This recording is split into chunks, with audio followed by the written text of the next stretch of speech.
Por séculos, histórias de criaturas ferozes e ataques selvagens têm assombrado a humanidade. Em 1764, na pacata região de Gévaudan, no sul da França, uma terrível besta emergiu das sombras. Conhecida como a Besta de Gévaudan, essa criatura ceifou a vida de dezenas, arrancando gargantas e espalhando terror, como já registramos aqui no canal em vídeo. Na Suécia de 1820, um lobo faminto e implacável, conhecido como Lobo de Geisinger, deixou um rastro de sangue e medo. 31 ataques a humanos, 12 deles fatais, revelaram a astúcia e a crueldade de um predador que não conhecia limites. E em 1685, na cidade de Ansbach, na Alemanha, uma série de ataques misteriosos foram atribuídos a uma criatura sobrenatural. O lobo de Ansbach foi mais que um simples animal, foi uma lenda viva, um pesadelo que espreitava na escuridão. Mas o pior e mais misterioso ataque ocorreu em Ponte de Lima, em Portugal. Nesta pequena vila portuguesa, algo desconhecido deixou um rastro de morte e mistério que permanece sem solução até hoje. Prepare-se para desvendar os segredos sombrios que envolvem estas feras e descobrir que os animais selvagens e histórias sobrenaturais podem se entrelaçar ao decorrer dos séculos. Século XVIII, Ponte de Lima, Portugal. Uma das vilas mais antigas de Portugal, localizada na sub-região do Alto Minho, norte de Portugal, pertencente ao distrito de Viana do Castelo, era um local de grande importância estratégica e comercial. A economia ao redor da Ponte de Lima girava em torno de agricultura e do comércio. Campos férteis produziam uma variedade de cultivos, enquanto o gado bovino era uma fonte vital de sustento e comércio. O mercado semanal da vila atraía compradores de diversas regiões, transformando a pacata vila em um centro de atividade. Rodeada por montanhas e florestas, Ponte de Lima era também um local rico em fauna. Os campos e florestas ao redor da vila abrigavam uma diversidade de animais selvagens, incluindo lobos, javalis e uma infinidade de aves. O rio Lima era uma fonte de vida, proporcionando peixes e água para a agricultura. Mas com a riqueza natural vinha também o perigo. Os lobos eram uma presença constante nas florestas e montanhas, frequentemente descendo as fazendas em busca de presas fáceis durante os longos e frios invernos. Este equilíbrio delicado entre homem e natureza fazia parte do cotidiano dos habitantes. Mas os rumores de uma besta desconhecida, de ataques sombrios e inexplicáveis, começaram a circular, trazendo uma nova sombra de medo e mistério sobre o local. Um comerciante itinerante, Senhor Fernandes, foi o primeiro a espalhar a notícia. Viajando de vila em vila, Senhor Fernandes trouxe um relato aterrorizante de um ataque ocorrido em uma cidade vizinha chamada Arcos de Valdevez. A história de Fernandes foi que há poucos dias, Manuel Rodrigues e seu filho Joaquim retornavam do trabalho nos campos. Era tarde e a escuridão já havia caído. Enquanto caminhavam pela trilha que cortava a floresta, foram subitamente atacados por uma criatura desconhecida. Os homens precisaram lutar com a besta. Manuel ficou gravemente ferido e jurava que o agressor era um lobisomem. Disse que a besta tinha olhos brilhantes, presas enormes e força sobre-humana. Seu filho Joaquim, infelizmente, não sobreviveu ao ataque. Sem provas concretas, muitos em Arcos de Valdevez começaram a duvidar da história de Manuel, atribuindo o ataque a um lobo faminto. No entanto, a intensidade do medo e o detalhe vívido de seu relato instigaram o pavor na região. Quando Fernandes contou a história em Ponte de Lima, rapidamente a vila inteira foi tomada por uma sensação de inquietação. A conversa se espalhou como fogo em palha seca. Algumas semanas após o relato aterrorizante de Fernandes, um novo episódio de horror abalou Ponte de Lima. Era uma manhã fria e nebulosa quando José Almeida, um fazendeiro local, encontrou seu gado estraçalhado. Os corpos dos animais estavam mutilados, com partes devoradas, principalmente as áreas mais moles, como o abdômen e o pescoço. As marcas de mordida eram maiores do que as de um lobo médio, indicando a presença de uma criatura desconhecida. Os habitantes de Ponte de Lima começaram a sussurrar entre si, temendo o pior. Havia um pânico crescente, uma sensação de que algo sombrio e maligno estava à espreita. As noites se tornaram mais longas e escuras, e poucos ousavam sair após o pôr do sol. Foi então que João, um comerciante que costumava viajar pelas estradas ao redor da vila, afirmou ter visto uma criatura assustadora. Ele relatou que enquanto voltava para casa tarde da noite, avistou um lobo enorme parado no meio da estrada. A criatura tinha olhos brilhantes amarelados e sua silhueta parecia maior e mais ameaçadora do que qualquer lobo que ele já tivesse visto. Apesar do relato detalhado de João, a dúvida persistia entre os moradores. Seria realmente um lobisomem ou apenas um lobo maior do que o normal? Ou talvez fosse uma criatura completamente desconhecida? Fato é que medo e ansiedade estavam aumentando ainda mais na região da vila, mas o pior ainda estava por vir. Poucos dias depois do relato de João, uma vítima humana foi encontrada.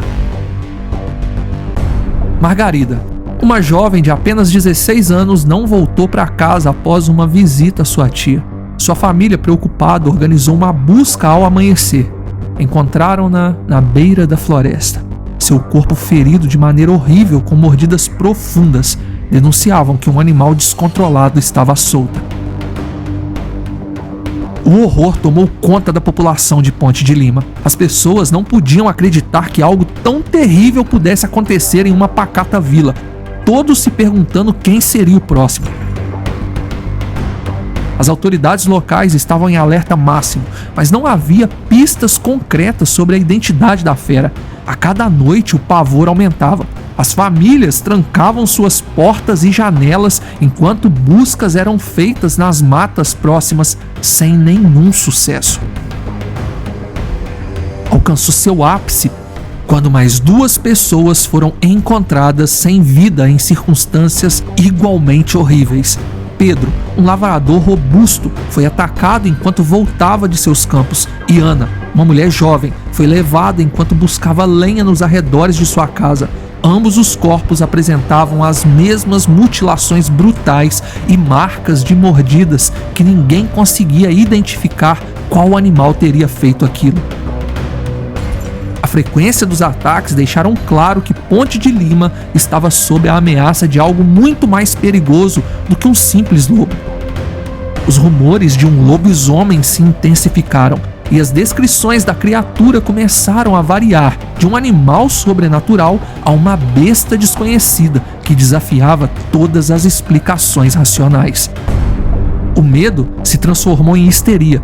Alguns moradores começaram a colocar armadilhas ao redor de suas casas, enquanto outros formaram patrulhas noturnas, na esperança de capturar a criatura antes que ela pudesse reivindicar outra vítima.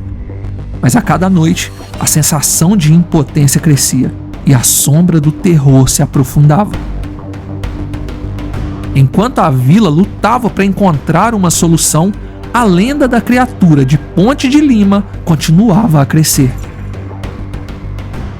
Nas próximas noites, os moradores de Ponte de Lima saberiam que não estavam apenas lutando contra uma fera desconhecida, mas contra o próprio medo que consumia suas almas.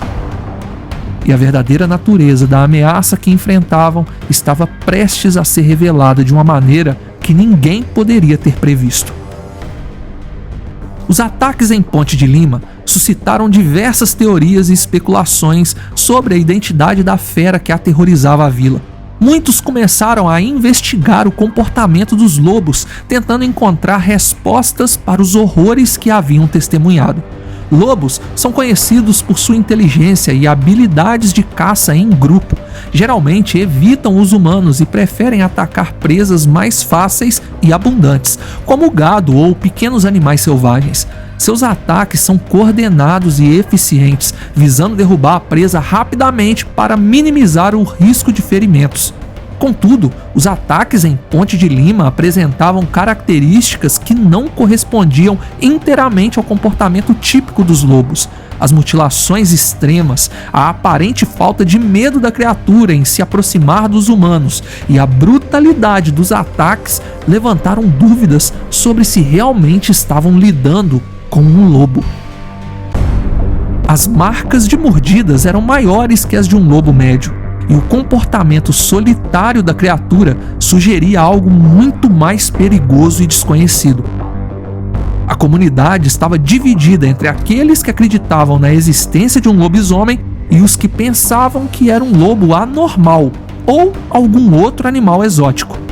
Circos que tinham animais em suas apresentações eram comuns naquela época, e se especulou até mesmo se algum felino poderia ter escapado de algum circo e ser ele então o culpado pelos ataques, porém tudo ainda não passava de especulação. Era noite de Páscoa e a vila celebrava uma missa na igreja local. Enquanto os pais e as pessoas assistiam ao sermão, uma criança, Miguel, de apenas 6 anos, dormia numa esteira atrás do banco da igreja. O ambiente estava silencioso até que gritos desesperados romperam a tranquilidade. Os gritos vinham de fora da igreja. Miguel havia sido arrastado pela criatura. Seus gritos ecoavam na capela. Quando as pessoas correram para socorrê-lo, encontraram-no a alguns metros da igreja com feridas profundas no ombro e sem 2 dedos da mão esquerda. Apesar do ataque brutal, Miguel estava vivo. O ataque na igreja em noite de Páscoa reforçou a ideia de que estavam lidando com um lobisomem, pois a criatura trevosa não suportaria tal ato santo. No entanto, outros relatos de avistamento começaram a surgir, dividindo ainda mais a opinião dos moradores. Alguns relatos mencionavam uma criatura semelhante a uma hiena, com uma postura curvada e movimentos rápidos e furtivos. Outros, ainda mais intrigantes, falavam de um animal parecido com o tigre da Tasmânia ou uma pantera. O tigre da Tasmânia, ou tilacino, era um marsupial nativo da Austrália e Tasmânia, extinto em grande parte no início do século XX. A ideia de um tigre da Tasmânia pudesse ter chegado a Portugal parecia improvável, mas não impossível. Durante o século XVIII e XIX, a exploração e o comércio de animais exóticos eram muito comuns. Exploradores e comerciantes poderiam ter capturado um exemplar e trazido-o para a Europa, como curiosidade ou para exibições em feiras e circos itinerantes. A criatura, adaptada a caçar em condições adversas e possuindo um comportamento noturno, poderia facilmente ser confundida com uma fera sobrenatural. Sem contar as alcateias de lobos numerosas que rondavam as colinas ao redor. Tudo parecia ameaçador. Com tantas teorias e avistamentos contraditórios, a população de Ponte de Lima estava em um estado de constante alerta e medo. As patrulhas noturnas foram intensificadas e as famílias se mantinham ainda mais reclusas em suas casas. A dúvida e o terror permeava cada esquina da vila, enquanto a verdadeira natureza da ameaça permanecia um mistério. A tensão em Ponte de Lima estava no ápice. Desesperados para encontrar uma solução, as autoridades voltaram seus olhos para 2 andarilhos desconhecidos que haviam sido vistos nos arredores da cidade. A paranoia e o medo levaram à prisão imediata dos 2 homens. Na prisão, os andarilhos foram brutalmente torturados na tentativa de extrair uma confissão que confirmasse seus piores medos. Acusados de serem o lobisomem responsável pelos ataques, os homens resistiram, negando qualquer envolvimento. Infelizmente, eles não sobreviveram aos interrogatórios violentos, levando seus segredos se é que os tinham, para a sepultura. Pouco depois, o clero entrou em ação. Uma mulher local, Maria Celeste, foi acusada de bruxaria. Diziam que ela havia invocado a criatura que aterrorizava a vila. Por ordem do clero, Maria foi presa e misteriosamente desapareceu. Alguns acreditavam que ela havia sido executada em segredo, outros que ela havia fugido. Por coincidência, ou talvez não, ao fim das celebrações de Páscoa, os ataques também cessaram. A comunidade ficou dividida entre várias teorias. Alguns acreditavam que um dos homens presos era realmente o lobisomem e que sua morte havia terminado com os ataques. Outros pensavam que Maria Celeste, acusada de bruxaria, havia realmente invocado a besta e que, com seu repentino desaparecimento, acabou com a maldição do lobisomem. Mas haviam aqueles que acreditavam que a conclusão das celebrações de Páscoa por si só tinha banido a criatura, devolvendo a paz à vila. E não podemos esquecer dos numerosos lobos que foram abatidos durante o período de caça intensa.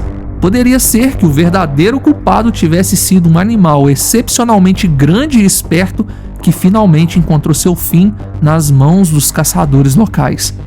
A questão nunca foi realmente resolvida e os habitantes de Ponte de Lima conviveram com a incerteza por anos, até a história ser parcialmente esquecida. A vida na vila lentamente voltou ao normal e o mistério nunca foi solucionado. 10 anos após o fim dos ataques, um evento perturbador reacendeu os temores antigos. Miguel, a criança que havia sobrevivido ao ataque na igreja, agora um jovem, desapareceu misteriosamente na noite de missa de Páscoa, exatamente a mesma comemoração quando ele foi atacado 10 anos antes. A busca foi intensa, mas ele nunca mais foi visto. Esse evento foi uma coincidência infeliz? Ou a criatura teria retornado para pegar a vítima que ele não conseguiu abater? Me conta nos comentários quem você acredita ter sido responsável pelos ataques na Ponte de Lima no século XVIII. Um lobo teria sido capaz de tamanho desastre?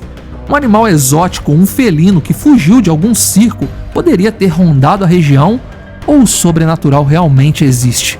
Deixe seu like e se inscreva. Obrigado por assistir. Fui.